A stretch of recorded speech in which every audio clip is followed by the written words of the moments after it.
welcome back to another episode of Not Afraid to Garden. Today we are upstairs in my master bedroom where I have my other IKEA cabinet.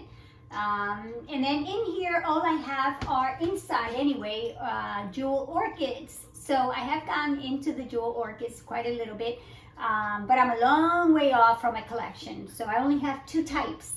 But there is a variety of jewel orchids, and these jewel orchids are gorgeous. And again, their leaves are amazing because they have tiny little tiny designs on there. But I only have two types for now. So, and I do want to add on later on. So let's take a look on how they're doing inside this cabinet. And again, the cabinet, for the purpose of the cabinet, is for more humidity. So throughout the winter, the heaters are on, and there's a lot of kind of dry heat blowing out.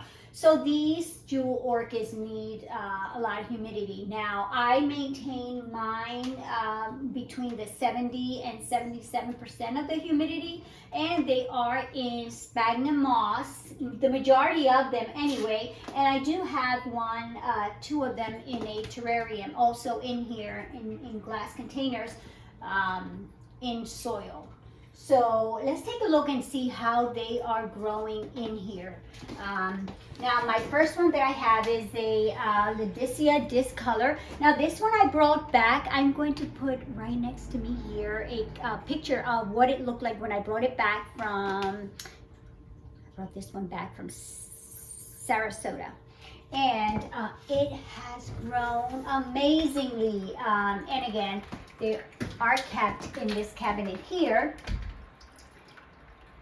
Jewel orchids also require a lot of airflow because most of the time I know they're maintained in different types of mediums. So and that's sphagnum moss in soil. Some people keep them in pebbles and different things like that. But they do require that airflow in order for them to definitely do really good. So look at this, guys. You guys see that? Now this was not this large. This came in pretty tiny, and I have been propagating from this because you guys know that I love to propagate. Sometimes again the leaves will dry up along the way. They turn really red like this. Just be very careful when you take it off. Mine has not flowered yet, although it's growing rapidly, but it has not flowered.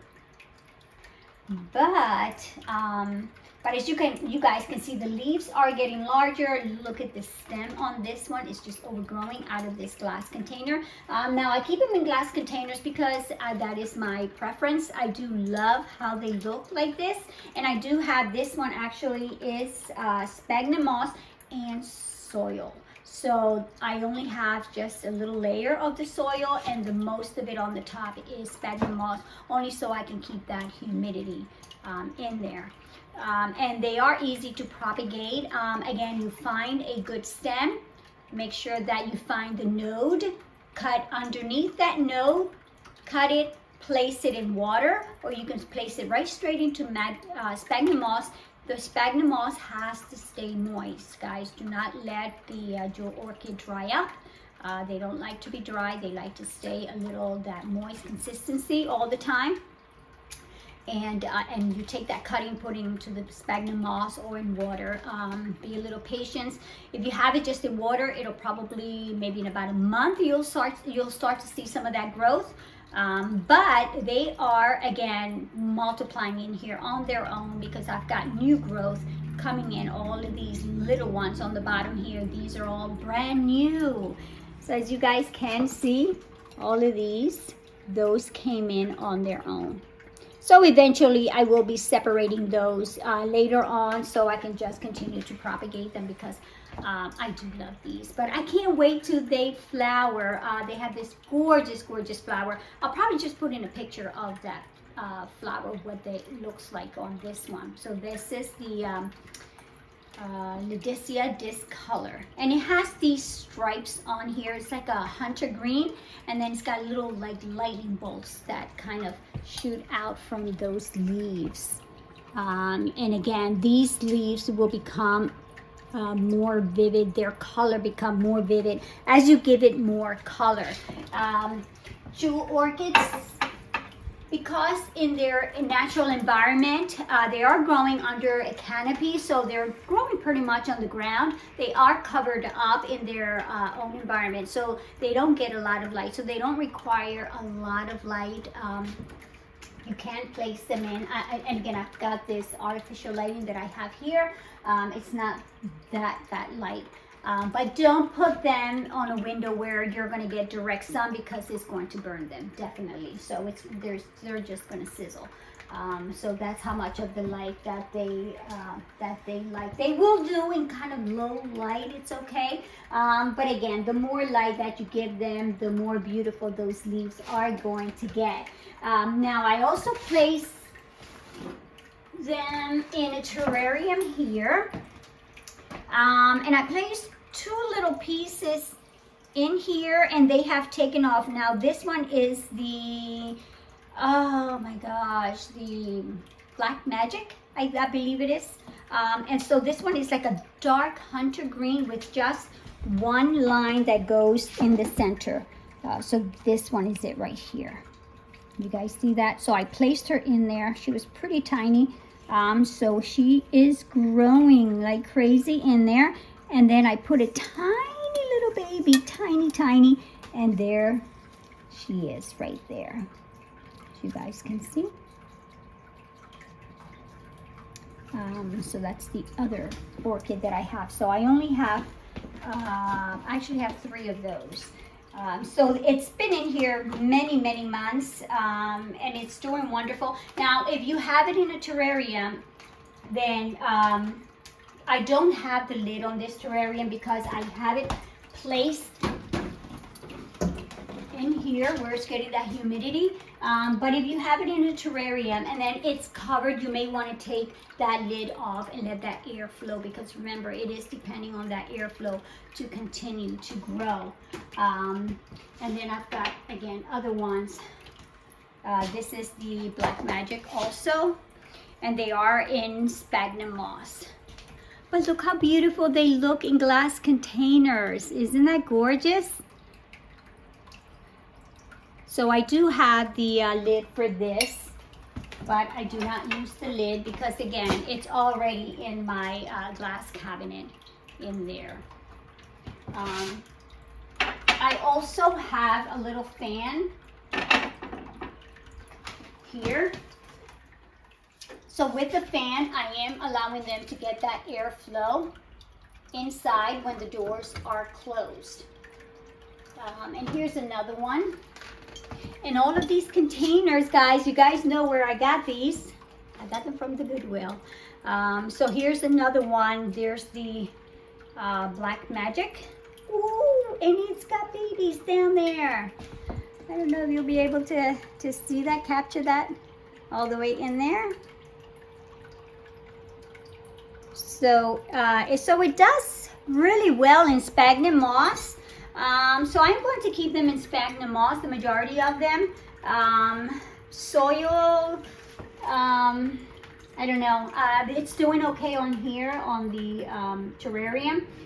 And on this one, it's got the soil on the bottom. But I think I would rather rely on the sphagnum moss because I can control the watering on the sphagnum moss. And then I just let it dry up a little bit. And then I'll just kind of like spray it. So that's how I water these. I just spray them.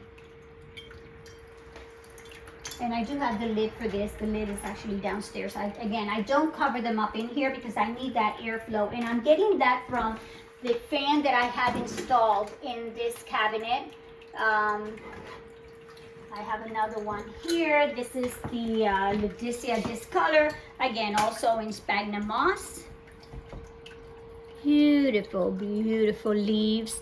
Nice detail on those lines that it has. And again, I have an option. If I take them out of this cabinet here, I will probably put the lid on here and then periodically just open that lid so they can get that airflow. And I do have the little fountain in here, again, just to give them a little bit more of that humidity. I've got quite a bit of lighting that's coming from here, but I don't depend on that lighting because, again, I have light on the top and the bottom actually here. There you go. Usually I don't put those on too light.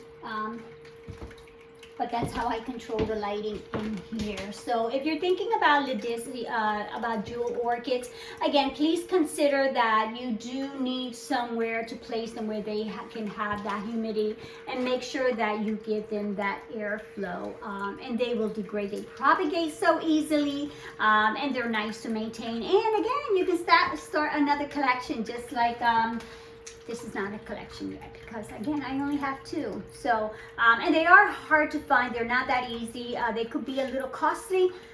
So just, again, be careful of your, how much you want to invest in these. I would start off with one type and then just see how you can maintain it at home. And then once you discover that and you figure out that secret on how to maintain that orchid, then just add another one and you can continue to do that. So I hope you guys enjoyed this video again. So about the jewel orchids, and again, there's something different, a little different than your typical houseplants that you have inside, and they do take a little time and, again, and commitment to be able to take care of them, but it's so much fun because, again, you get to watch them grow. I think this is probably the fastest growing one that I have. And they are growing out of their container, so at one point I am going to have to just probably propagate this and see. I'm waiting for flowers, so we'll see. I'll bring you guys an update on once I get the flowers, and I'll show you what that looks like. So hope you guys enjoyed this video again. I'm hoping that everyone will have a wonderful weekend.